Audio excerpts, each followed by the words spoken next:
Alright, so everybody, today I'm going to go over how to change your transfer case fluid on the 80 series. So first thing is first, there's the skid plate. It's going to take a 12 millimeter socket to take it off. Here is the actual oil you want to buy. It's 75/90 weight. I prefer to go full synthetic. I was going to go with the Mobil 1. I usually prefer that, but they didn't have any at the store, so I went with Valvoline. And I really like how they came. Instead of just hard plastic cases, they come in these really nice plastic cylinders. To get that transfer case fill and drain bolt off, you're going to need that 24 millimeter socket. If you have an impact gun like this, it really makes it super easy. I use PB Blaster on every bolt that I take off in every video. I usually spray it on there the day before and even sometimes right before I try it. I really like that sprayer due to the small nozzle on it. You can really get it into tight little spaces and not overspray it. And then of course you want to use some kind of gloves on this. So here's a quick lowdown underneath the 80 series Land Cruiser. Right there's the 3 bolts where the shield would go. So your transfer case is going to be right next to that exhaust pipe. As you can see, there is the drive shaft, and then boom, we got the transfer case. That bottom plug is going to be your drain. That plug right there is going to be your fill. They're the exact same size. Again, they require 24 millimeter socket to pull off. First thing you do want to do though with that is you do not want to take off the drain bolt first. A lot of people do this and then they can't get the fill off, so now you drained all your transfer fluid out and you can't even get any more back in. So I highly suggest taking off that fill 24 millimeter bolt off first. That way you can make sure that you can fill it with new 75/90 weight gear oil. So here I am getting the 24 millimeter socket on there on the impact wrench, trying to work it in. As you can tell, I don't really edit these videos too much, and I don't kind of pre-do things for the video sake, because I believe it's best to learn on the fly, and you guys can learn from my mistakes on these videos, and we can all learn something from each other. So what I learned really quick on this one is my impact drill, even though it's a very small one and it's made to go into smaller narrow spaces, it wouldn't fit. So I'm over here trying to get off this sensor, and I decide, you know what, instead of trying to pry this sensor off because it's on there pretty tight and I really didn't feel like messing with it, I'm just going to put that cover back on it, and I'm just going to go get my breaker bar. The breaker bar will make this very easy.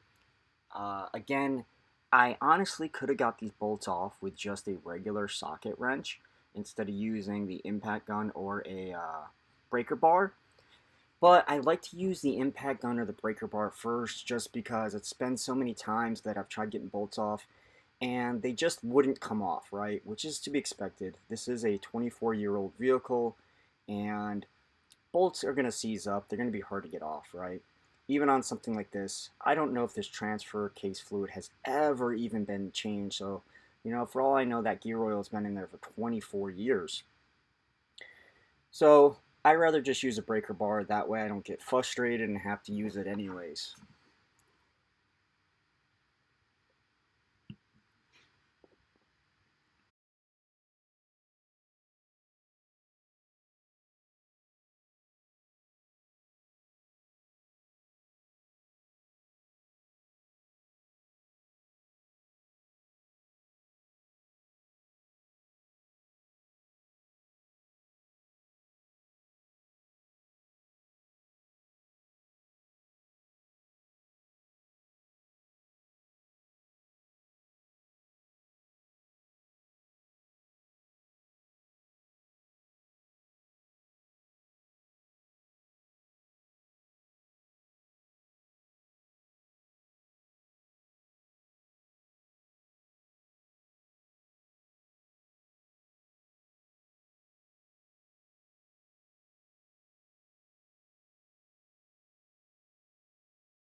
Alright, with everything off and the gear oil is draining out there in the pan, here is the original drain 24 millimeter bolt. As you can see, that's a magnetic piece in there to get any pieces of metal shavings or what have you, and that's the original fill plug, which does not have a magnetic bit in it. You can see how dirty and nasty it is, and that was after me changing it. So here's some new ones. It looks like I didn't get the best picture of them in there, but I got these off of Wits End. They both come with a magnetic piece. They're brand new.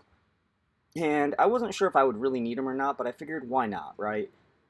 They weren't that expensive. They were like 10 bucks or less. And that way I know I'm good, and I have brand new bolts on there that are really nice. The only difference is these are hex, as you can see in the bottom, and there's the washers that come with them as well. So you can just change out the washer, which is right there, the part number, and I also bought 10 of those, so this way I will have basically a lifetime of washers for my transfer cases. And you can also use these for your transmission as well, the automatic transmission. Like I said, I could have probably cleaned those up and used those stock ones again, but I said, what the hell not? Why not just buy new ones, and that way I know I'm good.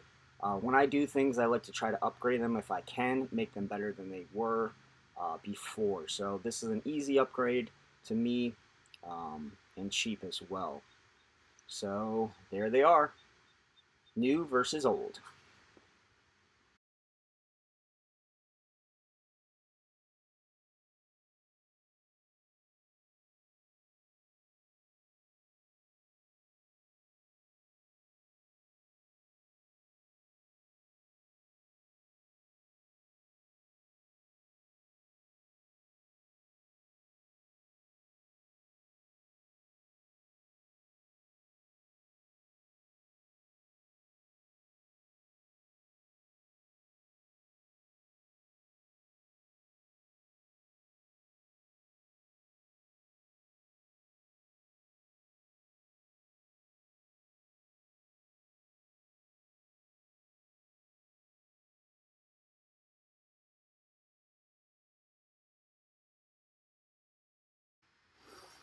Alright, so I let that gear oil drain for about 10 minutes. It might have been a little longer, 15 maybe.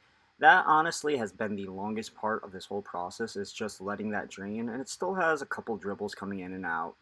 So what I'm going to do here and now is I'm going to take a terry towel rag, which they're super cheap. I love them because if they get too oily or what have you, you can just throw them away. They're so cheap. And cleaning out that drain spot. So I'm cleaning out all those little grooves, cleaning out any oil around this.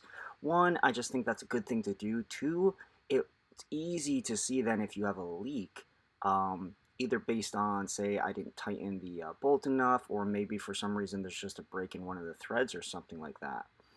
So here's the brand new one. I'm going to just twist it on by hand, and then I'm going to use that 10 millimeter hex to tighten it on.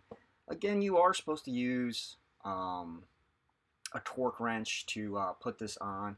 I can't remember the torque rating off the top of my head for these, but honestly, I don't feel like it's that important of a thing. Again, I'm not a mechanic. I know I didn't design these, and they engineered these to be at a certain torque rating, but I just put them on enough to they're nice and snug, and I've never had a leak in any car that I've owned in the last 20 years of owning multiple cars. So there it is, nice and tight. I'm going to just once again go over with that terry towel. And now next what I'm going to do is go over the fill area with the terry towel as well, cleaning out any kind of grit or anything in those little tiny grooves. And then what I'm going to do is I'm going to get that gear oil, and I'm going to pump it in there. Again, what I thought was really cool about this Valvoline gear oil synthetic product is how it comes in a plastic casing that is flexible versus your standard hard plastic bottles. Because the hard plastic bottles, then you got to usually buy some kind of fancy setup with a funnel and a tube to get it in there, and it's usually a pain in the butt, to be honest. This made it stupid simple. You open up the oil like you regularly would, and then you just cut the top tip, and all you do is shove it in there and squeeze the bag. It was the easiest time I've ever had to fill a transfer case fluid up in the last 20 years of working on my own vehicles. But that's really it. So you're going to put 1.4 quarts of transfer case fluid in there, which is just that 75, 90 weight gear oil.